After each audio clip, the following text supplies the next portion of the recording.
जयंती का कार्यक्रम हर साल आता है और हम हर साल जयंती के कार्यक्रम को हर्षोल्लास से मनाते हैं। गुरु रविदास जी की जयंती हो, बाबा साहब अम्बेडकर साहब की जयंती हो, जितनी भी महापुरुषों की जयंती हो, उसको बड़े हर्षोल्लास के साथ मनाया जाता है और ये मनाई भी जानी चाहिए। ये मनाई जानी चाहिए और इस बड़े पैमाने पर मनाई जानी चाहिए कि जिन्होंने हजारों साल विरोध किया उनको पता लगे कि इनके महापुरुष इतने बलवान, इतने बुद्धिमान हुए हैं कि जिनका कोई तोड़ नहीं।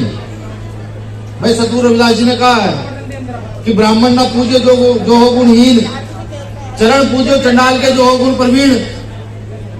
ये गुरु महाराज अब से 600-700 साल पहले कह रहे हैं कि उस ब्राह्मण को पूजना गलत है जिसमें गुण ना हो, और चंडाल को पूजना सही है जिसमें गुण हो। और उसी समय या उसके बाद या उससे पहले कुछ लोग ये कहते थे कि ब्राह्मण काला गोरा नकटा कैसा भी हो उसको पूछना चाहिए। आज भी देश में बहस छिड़ी हुई है। चलिए, मेरी ओर से पूरे सतगुरु रविदास जी महाराज जी की जयंती की आपको हार्दिक बधाई और मंगल कामनाएं। मेरे साथ कुछ लोग चल कर आए हैं। हमारे बुलंदशहर के जिला अध्यक्ष, हमारे गौतम बुद्ध नगर के जिला अध्यक्ष, गाजियाबाद के जिला अध्यक्ष, हमारी पार्टी के राष्ट्रीय कोर कमेटी सदस्य भाई निजाम चौधरी जी, भाई भीम आर्मी के राष्ट्रीय कमेटी सदस्य छोटे भाई अब्दुल भाई जी, हमारे प्रभारी यहाँ के जिनको बोलने का ऐसा समय नहीं मिलेगा कपिल आजाद जी, हमारी बहन आई हुई है पार्टी के हमारे मुख्य पद पर हैं बहन शैलजा जी। अभी मुझे पता लगा कि मैं जिनके पास बैठा हुआ था हमारे बहुत सीनियर रहे हैं। पता होता कि मैं इतने सीनियर तो कुछ सीखने को मिल जाता, थोड़े समय लगता, लेकिन नहीं सीख पाया। कोई नहीं, अगली बार के समय से ही। और भी साथी हमारे यादव जी बैठे हैं यहाँ, बहुत महत्वपूर्ण जिम्मेदार साथी है क्षेत्र के, जिनकी मुझे जानकारी मिली है। हमारे महत्वपूर्ण साथी भाई विजय यादव जी, जो भी अभी भीम आर्मी की राष्ट्रीय कमेटी में आए हैं, बहुत मजबूती के साथ संगठन को चला रहे। और तमाम साथी जिनके मैं नाम नहीं जान पा रहा हूँ उनसे मैं माफी चाहूंगा नाम लेने से पहले कि नाम मैं नहीं ले पा रहा हूँ। साथियों, आज सतगुरु रविदास जी महाराज जी की जयंती है। मैंने पहले ही कहा कि हम हर साल मनाते हैं, एक दिन के लिए मनाते हैं और चले जाते हैं। हमें ध्यान देना चाहिए कि जिस महापुरुष की जयंती के लिए हम यहाँ इकट्ठा हुए हैं, आखिर उनके जो विचार हैं उनको हम आत्मसात कर रहे हैं या नहीं कर रहे हैं। अब एक बड़ा आडंबर का खेल यहाँ दिखाया गया कि आडंबर को किस प्रकार से धर्म के धंधे में लिप्त किया जाता है, वो बता के कैसे विज्ञान है, कैसे चमत्कार है, ये यहाँ दिखाया गया आपके सामने। इसी व्यवस्था के खिलाफ थे सतगुरु रविदास जी महाराज। अब खुद से पूछिए, तो क्या मेरी मां बहने बैठी है, कि हम क्या आडंबर से दूर हो पा रहे हैं? क्या हम अपने महापुरुषों की विचारधारा को आत्मसात कर पा रहे हैं? उस समय कहते हैं गुरु रविदास जी, जब यहाँ ब्राह्मण क्षेत्रीय वैसे सूत्रों का पड़ा होता, हालांकि मैं तो सूत्र की कैटेगरी में भी नहीं आता हूँ, मुझे तो पता ही नहीं लगा कि यहाँ के शास्त्रों में मेरा क्या स्थान है, मुझ जैसे व्यक्ति का क्या स्थान है, मुझे नहीं पता लगा। उस समय कहते गुरु रविदास जी की, चाहो ऐसे राज में मिले सबन कौन, छोट बड़े सब संग बसे रहदास रहे प्रसन्न। ये जब मैंने पढ़ा, मैंने सोचा कि इसमें जाति किसी धर्म का उल्लेख होगा, लेकिन मैं देखता हूँ कि गुरु रविदास जी किसी जाति धर्म का उल्लेख ही नहीं करते हैं। वो मानवता के लिए बात करते हैं, मानवता के लिए।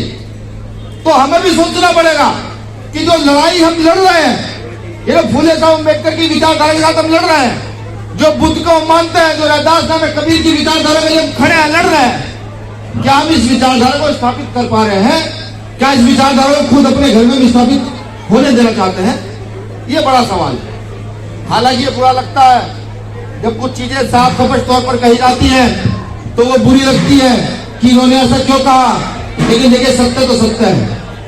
अगर इस समाज को बदलना है, और ये हस्र नहीं होना कि एक बच्चे का नाम नासा में आता है, वो विश्व के कुछ बिलियन बच्चों में चुना जाता है और उसको सिर्फ जातीय दंश झेल करके यही रहना पड़ जाता है।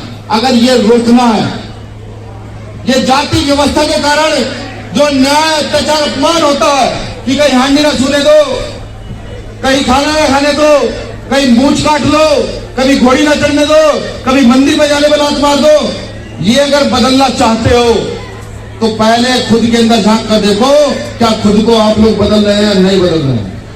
और अगर आप खुद को बदल रहे हैं तो आप लिख लीजिए, ये आपके परिवार का छोटा सा बच्चा वादा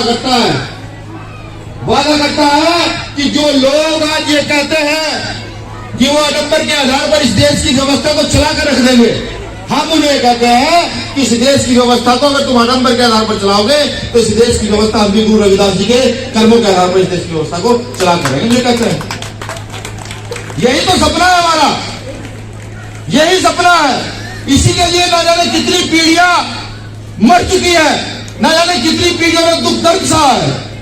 मैं आपका नाम नहीं जानता लेकिन मैं आपका स्वागत करता हूं। आइए आभार। क्या नाम है? सुशील प्रधान जी का भाई मैं स्वागत करता हूं। सुशील प्रधान जी हैं, उनका स्वागत है बहुत।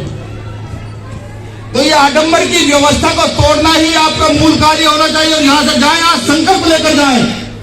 जो आज गुरु रविदास जी की प्रतिमा के सामने पुष्प अर्पित कर रहे हैं, वो संकल्प लेकर जाए कि हम उनकी विचारधारा को इस देश में, समाज में स्थापित करने का काम करेंगे और मजबूती के साथ और जिम्मेदारी के साथ उनके कारवा को आगे बढ़ाने का काम करेंगे।